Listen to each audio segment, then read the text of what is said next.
Western knitting patterns assume that when you purl, your yarn is going to come over the top and then you're going to pull it through your stitch.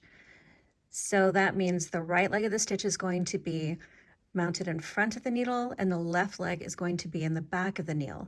So again, this is a Continental purl and I'm coming over the top of my needle with my yarn. So it's the same thing if I were throwing, I would still be coming over the top of the needle with my yarn. So combination knitters are going to go over the top of the yarn with the needle and pull that yarn through. So this is called combination knitting.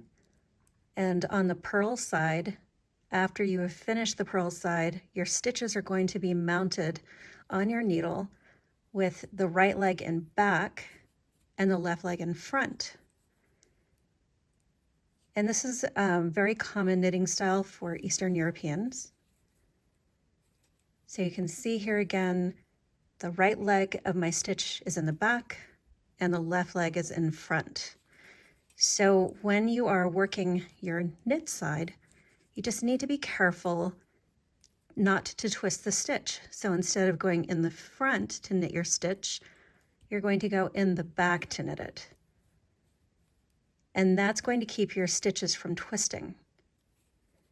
So you can see if you're doing it right by taking a look at the bottom here, and you can see that that knit stitch is not twisted. And these were the stitches that I used my combination purl on. These are the stitches that I just used the plain Continental purl on, and I'm going to go through the front of the stitch. You can see it's not twisted, so it looks the same. You just have to know which one you are, and then you can adjust if you have instructions in your pattern that tell you to reorient stitches.